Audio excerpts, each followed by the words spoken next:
Chapter 7. Laying for him, locked in the cabin, sinking the body, resting. "Get up! What you 'bout?" I opened my eyes and looked around, trying to make out where I was. It was after sunup, and I had been sound asleep. Pap was standing over me, looking sour and sick, too. He says, "What you doing with this gun?"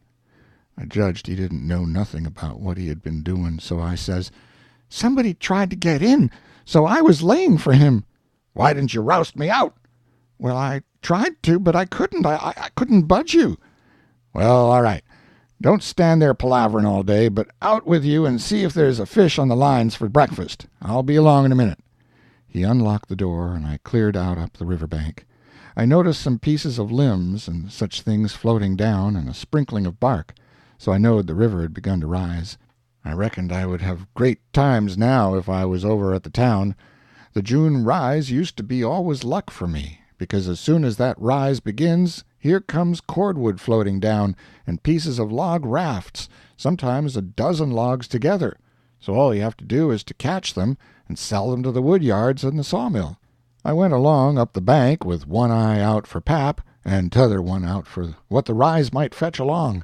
Well, all at once here comes a canoe, just a beauty, too, 'bout 13 or 14 foot long, riding high like a duck. I shot head first off the bank like a frog, clothes and all on, and struck out for the canoe. I just expected there'd be somebody laying down in it, because people often done that to fool folks, and when a chap had pulled a skiff out most to it, they'd raise up and laugh at him. But it weren't so this time. It was a drift canoe, sure enough, and I clumb in and paddled her ashore. Thinks I, the old man will be glad when he sees this, she's worth $10. But when I got to shore, Pap wasn't in sight yet, and as I was running her into the little creek like a gully, all hung over with vines and willows, I struck another idea. I judged I'd hide her good, and then, 'stead of taking to the woods when I run off, I'd go down the river about 50 mile and camp in one place for good, and not have such a rough time tramping on foot. It was pretty close to the shanty, and I thought I heard the old man coming all the time, but I got her hid, and then I out and looked around a bunch of willows, and there was the old man down the path a piece, just drawing a bead on a bird with his gun, so he hadn't seen anything. When he got along, I was hard at it taking up a trot line. He abused me a little for being so slow, but I told him I fell in the river, and that was what made me so long. I knowed he would see I was wet, and then he would be asking questions. We got 5 catfish off the lines and went home. While we laid off after breakfast to sleep up, both of us being about wore out, I got to thinking that if I could fix up some way to keep Pap and the widow from trying to follow me, it would be a certainter thing than trusting to luck to get far enough off before they missed me. You see, all kinds of things might happen. Well, I didn't see no way for a while, but by and by Pap raised up a minute to drink another barrel of water, and he says, "Another time a man comes a-prowling round here, you roust me out, you hear? That man warn't here for no good. I'd 'a' shot him next time you roust me out, you hear?" Then he dropped down and went to sleep again. But what he had been saying give me the very idea I wanted. I says to myself, I can fix it now so nobody won't think of following me. About 12 o'clock we turned out and went along up the bank.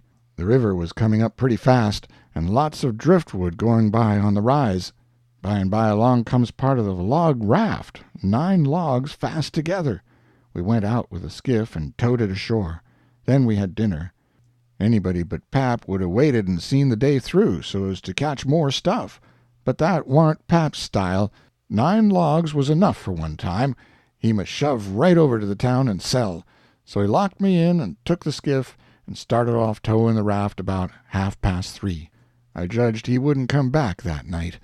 I waited till I reckoned he had got a good start, then I out with my saw and went to work on that log again.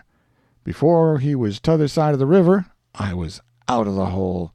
Him and his raft was just a speck on the water away off yonder. I took the sack of cornmeal, and I took it to where the canoe was hid, and I shoved the vines and branches apart and put it in. Then I done the same with the side of bacon, then the whiskey jug.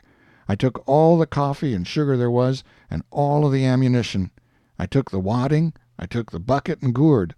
I took a dipper and a tin cup, and my old saw and 2 blankets, and the skillet and the coffee pot. I took fish lines and matches and other things, everything that was worth a cent. I cleaned out the place. I wanted an axe, but there wasn't any, only the one out at the wood pile, and I knowed why I was going to leave that. I fetched out the gun, and now I was done.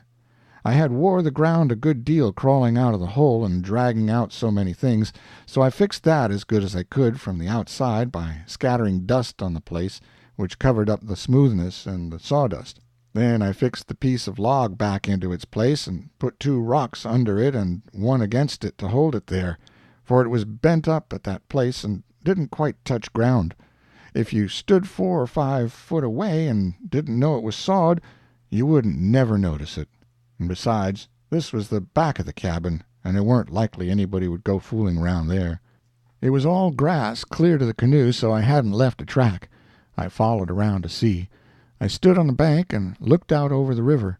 All safe. So I took the gun and went up a piece into the woods, and was hunting around for some birds when I see a wild pig. Hogs soon went wild in them bottoms after they'd got away from the prairie farms. I shot this fellow and took him into camp. I took the axe and smashed in the door. I beat it and hacked it considerable a doing it. I fetched the pig in and took him back nearly to the table and hacked into his throat with the axe, and laid him down on the ground to bleed. I say ground because it was ground, hard packed, and no boards. Well, next I took an old sack and put a lot of big rocks in it, all I could drag, and I started it from the pig and dragged it to the door and through the woods down to the river and dumped it in, and down it sunk out of sight.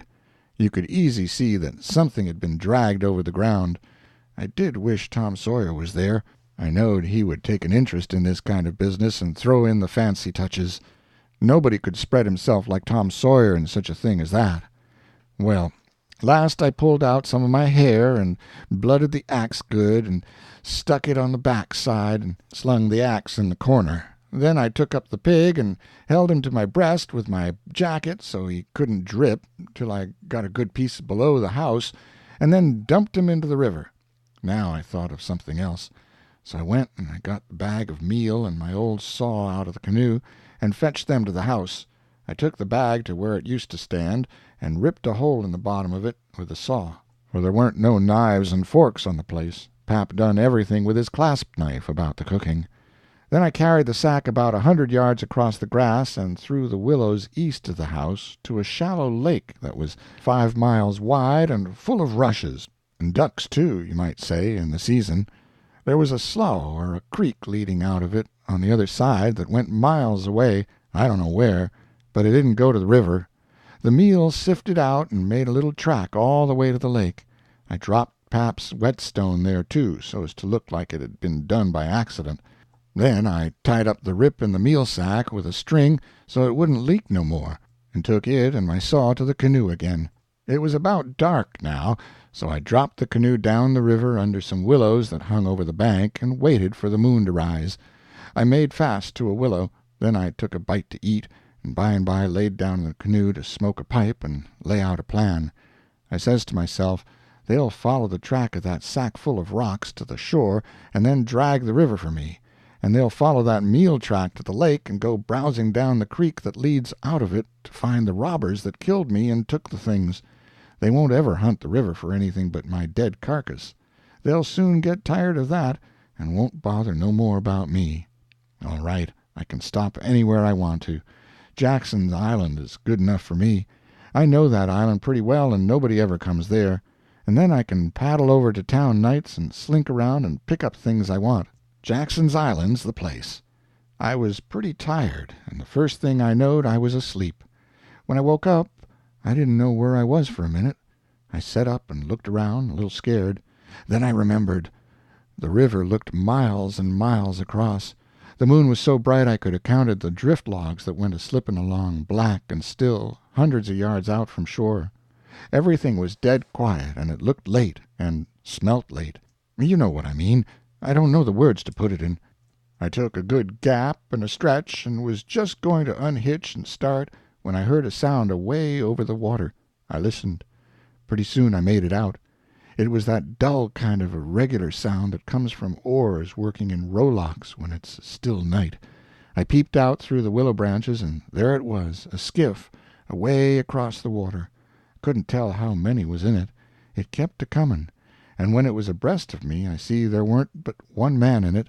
Thinks I, maybe it's pap, though I weren't expecting him. He dropped below me with the current, and by he came a-swinging up shore in the easy water, and he went by so close I could 'a' reached out the gun and touched him. Well, it was pap, sure enough, and sober, too, by the way he laid his oars. I didn't lose no time. The next minute I was a-spinning downstream, soft but quick, in the shade of the bank.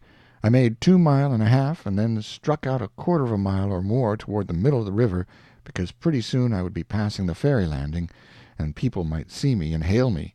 I got out amongst the driftwood, and then laid down in the bottom of the canoe and let her float.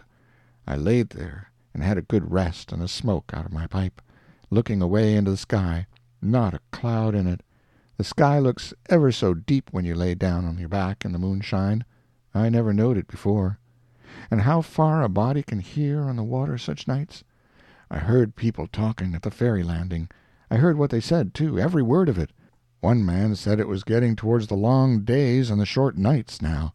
T'other one said this warn't one of the short ones, he reckoned, and then they laughed. He said it over again, and they laughed again. Then they waked up another fellow and told him, and laughed. But he didn't laugh. He ripped out something brisk and said let him alone. The first fellow said he 'lowed to tell it to his old woman.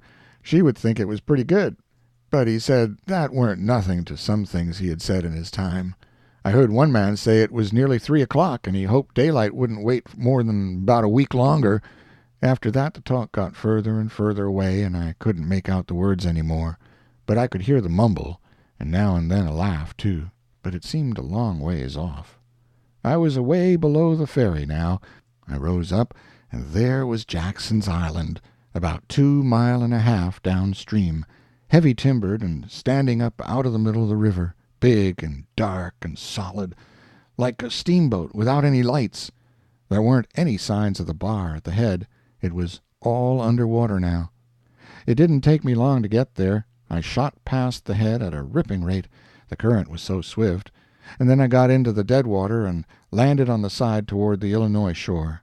I run the canoe into a deep dent in the bank that I knowed about. I had to part the willow branches to get in, and when I made fast, nobody could have seen the canoe from the outside. I went up and set down on a log at the head of the island and looked out on the big river and the black driftwood and away over to the town 3 mile away, where there was 3 or 4 lights twinkling. A monstrous big lumber raft was about a mile upstream coming along down, with a lantern in the middle of it. I watched it come creeping down, and when it was most abreast of where I stood I heard a man say, "Stern oars there! Heave her head to starboard!" I heard that just as plain as if the man was by my side. There was a little gray in the sky now, so I stepped into the woods and laid down for a nap before breakfast. End of chapter 7.